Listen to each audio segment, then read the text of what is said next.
পড়শি রাষ্ট্রের কথায় আসি, পড়শি রাষ্ট্রের প্রধানের কথায় আসি। তদারকি সরকারের প্রধান মোহাম্মদ ইউনূস, চাপে সুর নরম ইউনূসের। ট্রাম্পের মোদি সমর্থনে বেড়েছে চাপ। 6 মাস পর একেবারে ইউটার্ন ইউনূসের। ভারতের উপর নির্ভর বাংলাদেশের উন্নতি। বিএসএফ বিজিবি বৈঠক চলছে, আর তার মাঝেই দেখুন কেমন সুর নরম। শুনুন তার বক্তব্য। দুই পাশের দুই মহাশক্তি আমাদের, ভারত আর চীন, তারা দ্রুত গতিতে এগিয়ে যাবে। সেই থেকেই আমার বদ্ধমূল ধারণা বাংলাদেশের ভবিষ্যৎ অতি চমৎকার। বাংলাদেশকে আটকে রাখার কোনো ক্ষমতা কারো নাই।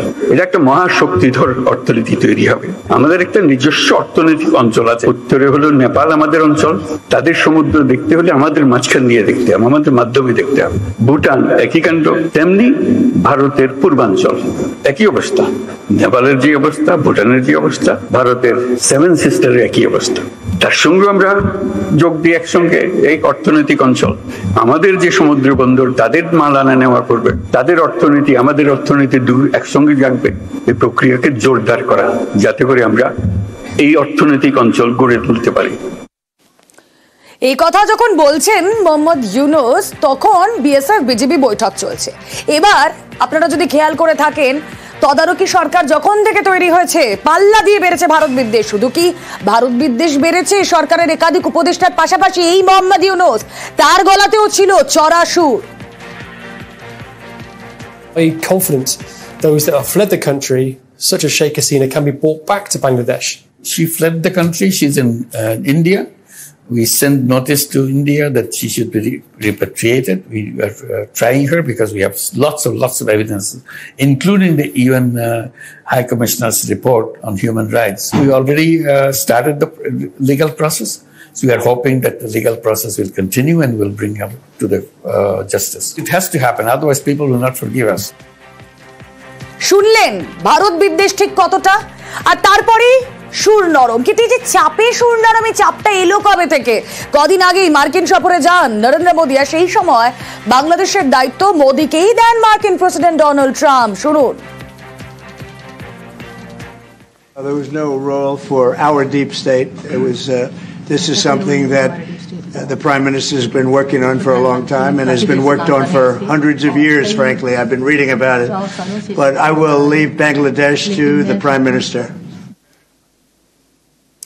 আর দেখুন না, এই দেশটা, এই বাংলাদেশ কোন রসাতলে যাচ্ছে প্রশ্নটা উঠছে। তার কারণ এবার ঢাকায় অমর 21শে বইমেলায় স্যানিটারি ন্যাপকিন রাখা বন্ধ, স্যানিটারি ন্যাপকিন রাখায় সেই স্টল, দুটি স্টল বন্ধ করে দেওয়া হলো।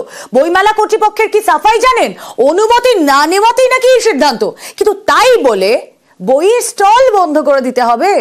ওপারের কট্টরপন্থীরা ভারত বিদ্বেষীর পাশাপাশি কি নারী বিদ্বেষীও?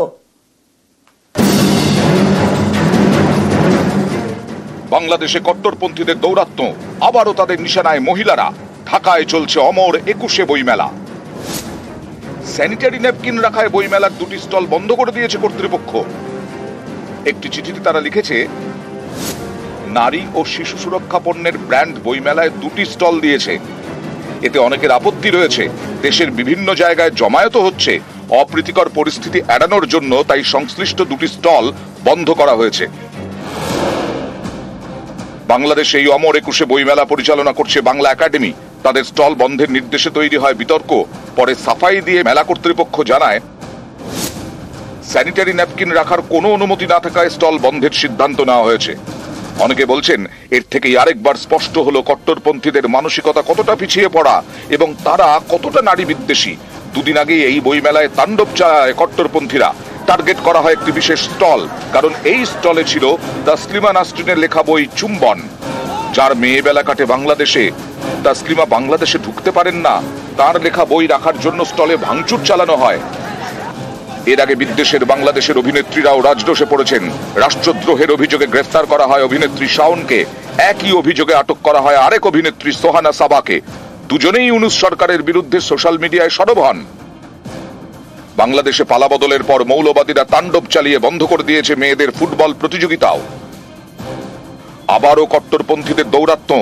এবার স্যানিটারি ন্যাপকিন রাখায় বন্ধ করে দেওয়া হলো অমর 21শে বইমেলার 2টি স্টল। নিউজ 18 বাংলা।